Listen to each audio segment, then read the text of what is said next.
ನಗರದ ಬೆಂಗಳೂರು ಜೋಡಿ ರಸ್ತೆಯ SLN ಚಿತ್ರಮಂದಿರದ ಪಕ್ಕದಲ್ಲಿ ನಗರಸಭೆಗೆ ಸೇರಿದ ಸ್ವತ್ತಿನಲ್ಲಿ ಖಾಸಗಿ ವ್ಯಕ್ತಿಗಳು ಅನಧಿಕೃತವಾಗಿ 12 ಅಂಗಡಿಗಳನ್ನು ನಿರ್ಮಾಣ ಮಾಡಿ ಬಾಡಿಗೆ ವಸೂಲಿ ಮಾಡುತ್ತಿದ್ದರು.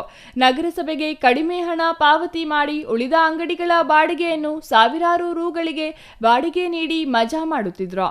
ಹಿಂದಿನ ನಗರಸಭೆ ಪೌರಾಯುಕ್ತರು ಈ ಅಂಗಡಿಗಳನ್ನು ತೆರವು ಮಾಡಲು ಹೋದಾಗ ನ್ಯಾಯಾಲಯದ ಮೊರೆ ಹೋದ ಪರಿಣಾಮ ಹಲವು ವರ್ಷಗಳಿಂದ ತೆರವು ಕಾರ್ಯಾಚರಣೆ ಸ್ಥಗಿತಗೊಂಡಿತ್ತು.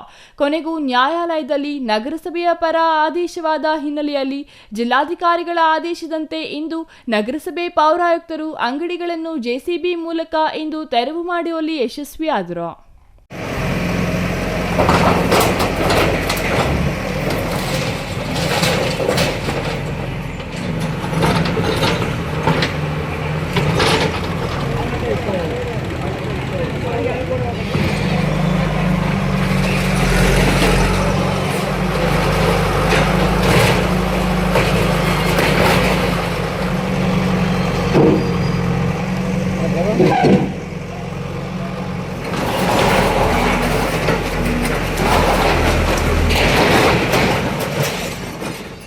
ಈ ವೇಳೆ ಮಾತನಾಡಿದ ನಗರಸಭೆ ಪೌರಾಯುಕ್ತ GN ಚಲಪತಿ, ನಗರದ ಹೃದಯ ಭಾಗದಲ್ಲಿರುವ ಹಾಗೂ ತೀವ್ರ ಶಿಥಿಲಾವಸ್ಥೆಯಲ್ಲಿದ್ದ ಸರ್ಕಾರಿ ಸ್ವಾಮ್ಯದ ವಾಣಿಜ್ಯ ಮಳಿಗೆಗಳನ್ನು ಜಿಲ್ಲಾಡಳಿತ ಹಾಗೂ ನಗರಸಭೆ ಜಂಟಿ ಕಾರ್ಯಾಚರಣೆ ಮೂಲಕ ಭಾನುವಾರ ಬೆಳಗಿನ ಜಾವ ಸಂಪೂರ್ಣವಾಗಿ ತೆರವುಗೊಳಿಸಲಾಗಿದೆ ಎಂದರು.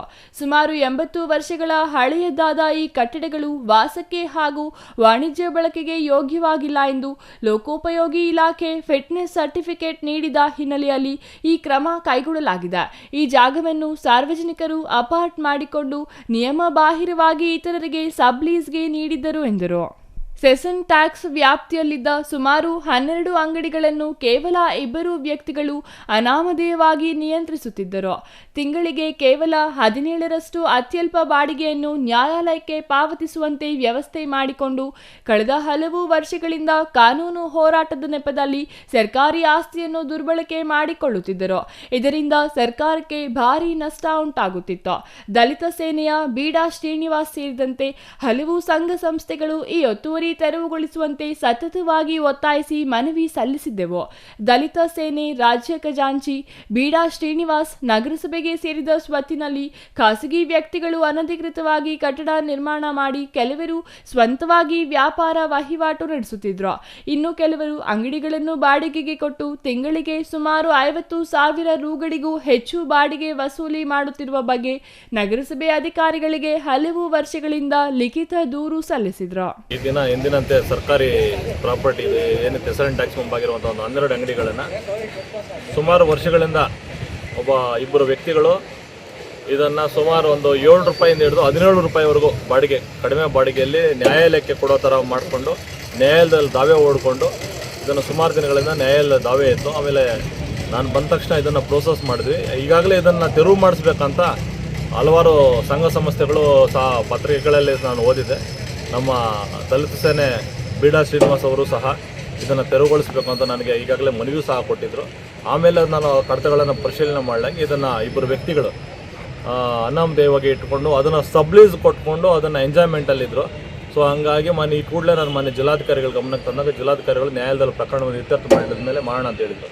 ಸೊ ಪ್ರಕರಣವನ್ನು ನ್ಯಾಯಾಲಯದಲ್ಲಿ ಈಗಾಗಲೇ ನಾವು ಹೋಗಿ ಇತ್ಯರ್ಥ ಮಾಡಿದ್ವಿ. ಕೇಸ್ಗಳೆಲ್ಲ ಆಗಿದ್ದೆಲ್ಲ ಡಿಸ್ಮಿಸ್ ಆಗಿದ್ವಿ. ಅವರು ಸಹ ನಮಗೆ ಸಹಕಾರ ಕೊಟ್ಟಿದ್ದಾರೆ. ಯಾರು ಹಿಂದೆ ಇದರಲ್ಲಿ ಲೀಸ್ ಮಾಡಿಕೊಂಡು ಎಂಜಾಯ್ಮೆಂಟಲ್ಲಿದ್ದರು ಅವರು ಸಹ ನಮಗೆ ಸಹಕಾರ ಕೊಟ್ಟಿದ್ದಾರೆ. ಹಾಗಾಗಿ ಇವಾಗ ನಾವು ಅಂಗಡಿಗಳನ್ನು ಬೆಳಗಿನ ಜಾವ ಜಿಲ್ಲಾ ಉಸ್ತುವಾರಿ ಮಾನ್ಯ ಜಿಲ್ಲಾಧಿಕಾರಿಗಳ ಒಂದು ಆದೇಶದಂತೆ ತೆರವು ಮಾಡ್ತಾಯಿದ್ವಿ. ಬೆಳಗಿನ ಜಾವದಿಂದ ತೆರವು ಮಾಡಿದಾದ್ಮೇಲೆ ನಮ್ದು ಏನಿದೆ ಅದನ್ನು ಬೌಂಡ್ರಿ ಮಾಡಿ ಫೆನ್ಸಿಂಗ್ ಮಾಡ್ತೀವಿ. ಸ್ಥಳೀಯ ಶಾಸಕರ ಗಮನಕ್ಕೂ ಸಹ ಇದನ್ನು ತರ್ತಾ ಇದ್ದೀವಿ. ಈ ಥರ ನಮಗೆ ಇಷ್ಟೊಂದು ಜಾಗ ಸಿಕ್ಕಿದೆ ಅಂತ. ಸೊ ಮುಂದಿನ ಅನುದಾನ ಲಭ್ಯವಾದಾಗ ಇಲ್ಲಿ ಅವ್ರು ಏನು ರೂಪುರೇಷೆಗಳು ಮಾಡ್ತಾರೋ ಜಿಲ್ಲಾಧಿಕಾರಿಗಳು ಮತ್ತು ಆಡಳಿತಾಧಿಕಾರಿಗಳು ಅವರೇ ಇರೋದ್ರಿಂದ ಇಲ್ಲಿ ಇದನ್ನು ಯಾವ ರೀತಿ ಬಳಸ್ಕೊಳ್ಬೇಕಂತ ಮಾನ್ಯ ಜಿಲ್ಲಾಧಿಕಾರಿಗಳ ಬಳಿ ಮತ್ತು ಸ್ಥಳೀಯ ಶಾಸಕರಲ್ಲಿ ನಾನು ಡಿಸ್ಕಸ್ ಮಾಡಿ ಮುಂದಿನ ಪ್ರೋಸೆಸ್ಸನ್ನು ಮಾಡ್ತೀವಿ. ಕಾನೂನು ಬಾಹಿರವಾಗಿ ಬಾಡಿಗೆಗೆ ನೀಡಿ ಬಾಡಿಗೆಯನ್ನು ವಸೂಲಿ ಮಾಡುತ್ತಿದ್ದು ನಗರಸಭೆಗೆ ಬರಬೇಕಾದ ಆದಾಯವನ್ನು ಖಾಸಗಿ ವ್ಯಕ್ತಿಗಳ ಪಾಲಾಗುತ್ತಿತ್ತು. ಈ ಬಗ್ಗೆ ಗಮನ ಹರಿಸುವಂತೆ ಬೀಡಾ ಶ್ರೀನಿವಾಸ್ 2020ರಿಂದ ಕಾರ್ಯನಿರ್ವಹಿಸುತ್ತಿದ್ದ ಪೌರಾಯುಕ್ತರಿಗೆ ಮನವಿ ಸಲ್ಲಿಸಿ ಕೋರಿದಾಗ ಪೌರಾಯುಕ್ತರು ಶೀಘ್ರವೇ ಕಾನೂನು ಕ್ರಮ ಕೈಗೊಳ್ಳುವ ಭರವಸೆ ನೀಡಿದ್ದಾದರೂ ಯಾವುದೇ ಕ್ರಮ ಕೈಗೊಂಡಿರಲಿಲ್ಲ. ಕೊನೆಗೂ ಅವರ ಹೋರಾಟ, ನಗರಸಭೆಯ ಆಡಳಿತ ಹೋರಾಟದ ಫಲ ನ್ಯಾಯಾಲಯದಿಂದ ಮುಕ್ತಿ ಸಿಕ್ಕಿ ಇಂದು ಅಂಗಡಿಗಳನ್ನು ತೆರವು ಮಾಡುವಲ್ಲಿ ಯಶಸ್ವಿಯಾದರು. Imran Khan, CTV news, Chintamani.